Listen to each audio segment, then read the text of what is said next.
It adds both to our enjoyment and our understanding of Tristan and Isolde if we know the leading motives of the work and can follow them in all their transformations. A great deal of the opera is built up out of just a few motives that are presented in ever new forms according to the psychological situation of the moment. For example, the work opens with two motives, the first of which is known as the grief motive,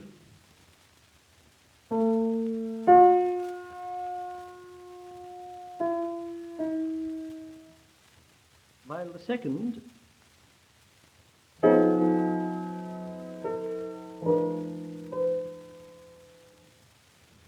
is called by some commentators the desire motive, by others the motive of Isolde's magic. Generally speaking, it represents the hunger and the torture of their love. The second motive is subjected to many modifications in the course of the work, and in the prelude to the third act, when the wounded Tristan is lying on his couch in a fever, longing for Isolde to come to him, it takes this gloomy and agonized form.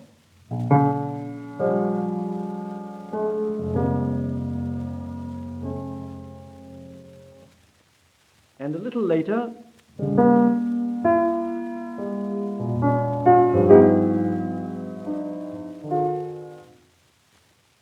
and later still,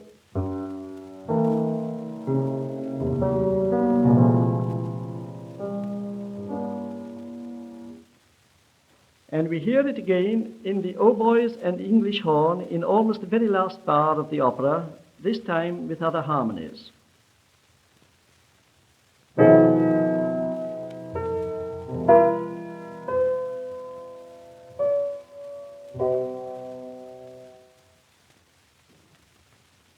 Wagner never changed a motive for the mere sake of change. If a character doesn't alter, his motive doesn't alter. Thus, King Mark, who appears for a little while only at the end of the second and the end of the third act, goes through no psychological change, and so his two chief motives remain the same. The first of them, which you will hear on record 27, expresses his grief at what he takes to be the treachery of Tristan and Isolde.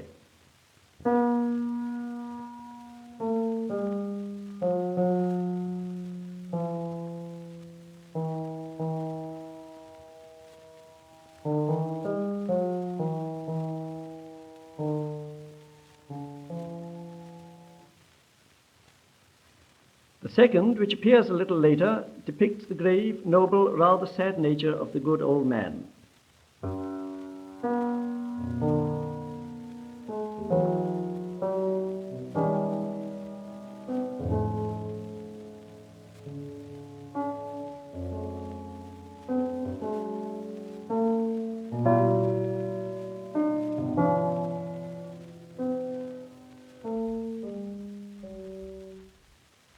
Now here is another example of how Wagner modifies his themes harmonically to express a different mental state.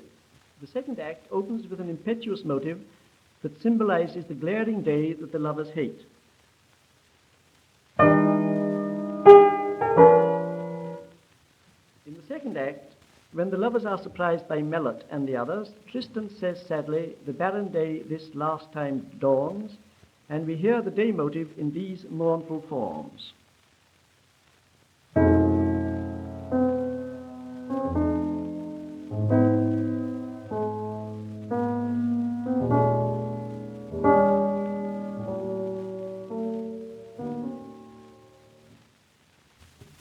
I can give you here only the main motives of the opera.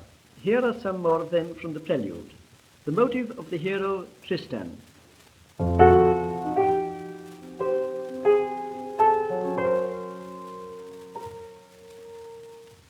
In the first act, at the critical moment when Tristan is summoned into the presence of Isolde, record 9, this takes a more imposing form.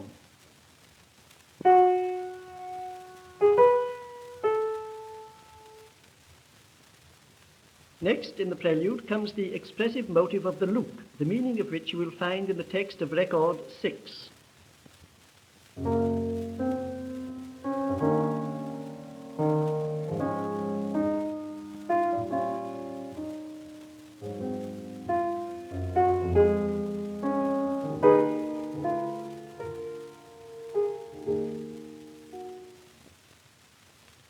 Next, the theme of the love potion.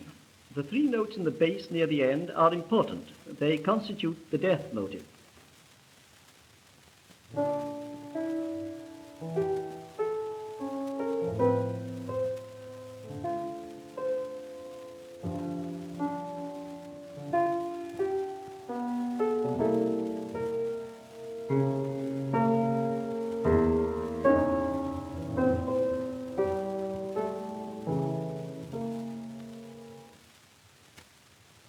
Later comes a motive which Wagner said represented the ivy and the vine that in the old legend met and intertwined over the graves of the lovers.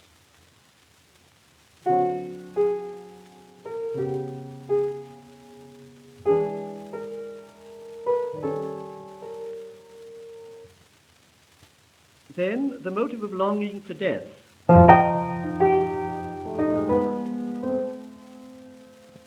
That becomes transformed into this in the duet in the second act.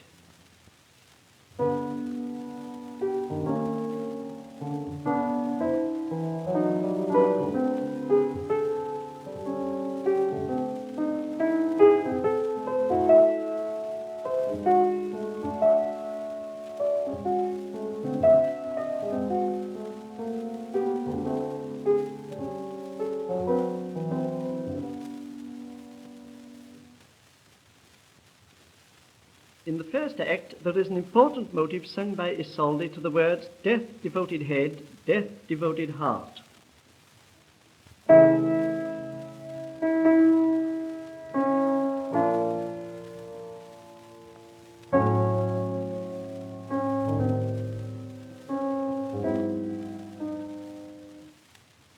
This takes a very subtle harmonic form later.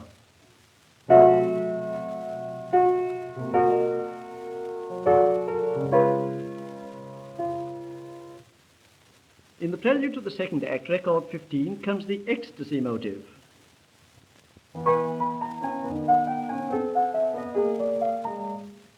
Which is largely used later in the love duet and appears again in Isolde's Liebestod, now expressing the very consummation of spiritual ecstasy.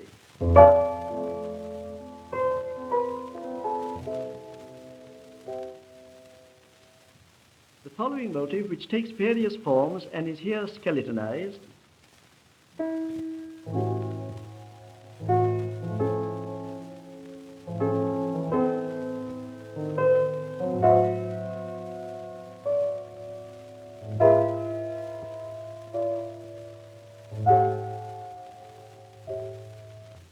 typifies the night in the mystical sense of the word into which the lovers long to be absorbed.